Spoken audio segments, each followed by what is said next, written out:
Hello दोस्तों, स्वागत है आपके अपने YouTube चैनल रीजनिंग सीखो। मैं आपका दोस्त जीएन वरुण। मैं आपको सिखा रहा हूँ रीजनिंग। आज मैं कथन एंड निष्कर्ष का यानी स्टेटमेंट एंड कंक्लूजन का दूसरा पार्ट कराने जा रहा हूँ। दोस्तों, मैं आपको कल इसका एक पार्ट करा चुका हूँ, आप जा करके प्लेलिस्ट में देख लीजिएगा। मैं आज आपको बताने वाला हूँ और कल भी बताया था दोस्तों कि आपको किसको 100% सही मान करके चलना है। अगर आप कथन को 100% सही मान करके चलते हैं तो आप देखेंगे और आपके पास जो भी एक्स्ट्रा जानकारी है इसी के अनुसार सोचेंगे। आपको कोई भी एक्स्ट्रा जानकारी है तो आप अपने दिमाग से उसको निकाल करके फेंक दीजिएगा, यानी एक्स्ट्रा कचरा जो आपके दिमाग में है उस कचरे को आप निकाल करके फेंक देंगे। आप जब भी सोचेंगे तो कथन को ही 100% सही मान करके चलेंगे। और जो दो निष्कर्ष दे रखा है दोस्तों, क्या उसके अनुरूप ये खेल रहा है कि नहीं, क्या उसमें ये जो कह रहा है उसके तुलना में ये सही है कि नहीं है, उसी को हम इसको सत्य मानेंगे और इसको उसके साथ मिलाप कर देंगे। जब इसका इससे मैच कर जाएगा तो दोस्तों ये कौन सही होगा कौन गलत होगा, आइए देखते हैं। दोस्तों, कह रहा है कथन क्या कह रहा है, गेहूं के उत्पादन की तुलना में उसकी घरेलू मांग तेजी से बढ़ रही है। उसकी घरेलू मांग तेजी से बढ़ रही है। इसका कहने का मतलब है कि गेहूं के उत्पादन की तुलना में उसकी घरेलू मांग तेजी से बढ़ रही है। मान लीजिए गेहूं का उत्पादन हमारे खेत में कम हुआ है और परिवार ज्यादा है, तो उसका जो गेहूं का उत्पादन मान लीजिए 2 कुंटल हो गया और हमको एक साल में हमको 4 कुंटल चाहिए, तो उसकी तुलना में यही कह रहा है कि घरेलू मांग तेजी से बढ़ रही है। तो यानी आप देखिए उसका तुलना में क्या निष्कर्ष सही कह रहा है। क्या देखिए, जैसे आपका कहने का मतलब आसानी से भाषा में समझ लीजिए।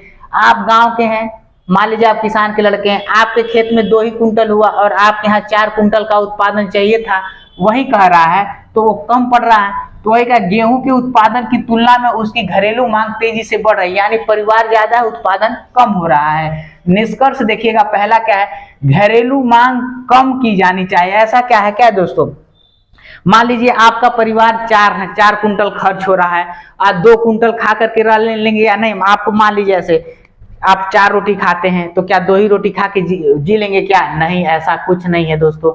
हमें गेहूं का निर्यात करना चाहिए। निर्यात मतलब आप समझिए क्या होता है। देखिए, आयात और निर्यात 2 शब्द हैं। ये आपका इकोनॉमिक का वर्ड है, जो कि आप देखेंगे कि निर्यात जो है एक्सपोर्ट करता है, यानी आप किसी चीज को, मान लीजिए गेहूं है, इसको बाहर भेज, अरे जब ज्यादा होगा तभी तो बाहर भेजेंगे। मान लीजिए ऐसे आपके घर में 2 कुंटल गेहूं हुआ, आप उसको आपके घर के परिवार को खाने ही भर का नहीं हुआ तो आप बेचेंगे क्या? जब बेचा जब ही जाता है जब आपके घर में एक्स्ट्रा होता है। तो वही चीज निर्यात करना चाहिए, जब गेहूं होगा तभी तो निर्यात करेंगे जी। वही हमें गेहूं का निर्यात करना। निर्यात मतलब होता है एक्सपोर्ट करना। क्या है निर्यात मतलब? क्या होता है एक्सपोर्ट करना। जिनको इंग्लिश में नहीं समझ में, हिंदी में नहीं समझ में आ रहा है वो इंग्लिश में समझे। तो क्या दोनों चीज बैठ रहा है क्या? ऐसा हो रहा है क्या? नहीं, देखिए कह रहा है कि केवल एक कोई भी इसमें क्या करता है दोस्तों, अनुसरण नहीं करता है। पहला और दूसरा दोनों अनुसरण करता है, ऐसा कुछ नहीं। न तो पहला न ही दूसरा अनुसरण करता है। ये आपका डी हो जाएगा दोस्तों। इसी तरह का क्वेश्चन अगर हमारी बातें समझ में आ रही हैं, जो मैं आपको बता रहा हूं, अगर अच्छी लग रही हैं तो हमारे वीडियो को लाइक शेयर सब्सक्राइब जरूर करिएगा दोस्तों। आइए दोस्तों, एक नए क्वेश्चन की तरफ चलते हैं। देखिए, इसमें कह रहा कथन, हमने आपसे बताया था कि कथन को हमेशा 100% सही मान करके चलेंगे।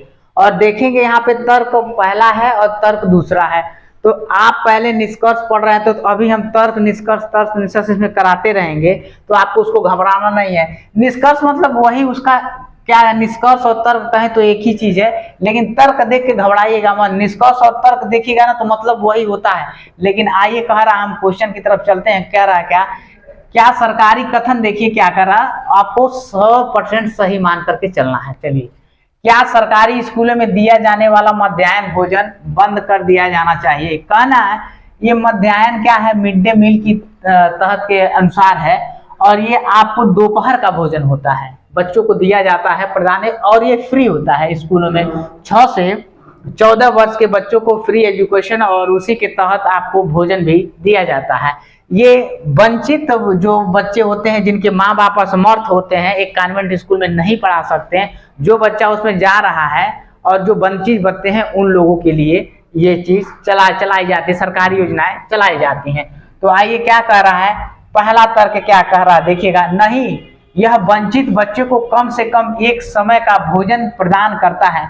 मान लीजिए जिन लोगों के माँ बाप मेहनत मजदूरी कर करके कमाते हैं, आज भी आप दलित, आप भी कहीं एक गरीब बस्ती में अगर चले जाएंगे तो वहाँ की स्थिति देखेंगे ना, 2 वक्त की रोटी जिजाने में उनका पूरा दिन भर चला जाता है। तो किस तरह से वो अपने बच्चों को एक कॉन्वेंट स्कूल में पढ़ाएंगे, तो उसी के अनुसार देखते हुए सरकार कई नीतियां चलाती है, कई तरह की आपको बच्चों को वो सुविधाएं प्रदान करना चाहती है कि जो बच्चे 6 से 14 वर्ष के बच्चे इधर उधर घूम रहे हैं, कम से कम वो आएंगे, शिक्षा भी करेंगे और उनको पेट भी एक पोषण तत्व, एक पोषण भोजन उनको प्रदान किया जाएगा। कहने का मतलब है ये सरकार एक अपनी तरह से, हर सरकार क्या करती है, नीतियां चलाती है। तो नहीं, यह वंचित बच्चों को कम से कम एक समय का भोजन प्रदान करता है, ये वाला आपका सही है। दूसरा क्या कर रहा है, हाँ यह स्कूलों में जाने के लिए गलत प्रोत्साहन करता, ऐसा नहीं है कि जो बच्चे 2 वक्त की रोटी और शिक्षा के इधर उधर टहल रहे हैं वो उनके लिए ये चीज़ गलत साबित है। ये चीज़ें सबके लिए नहीं, ये गरीब बच्चों के लिए है। जो अमीर बच्चा कभी देखे हैं कि अमीर बच्चा कभी सरकारी स्कूल में पढ़ते हुए, जो गरीब बच्चे, वंचित बच्चे हैं, उन्हीं के लिए ये सरकार काम कर रही है। ये वाला गलत हो जाएगा, आपका पहला तर्क मजबूत हो जाएगा।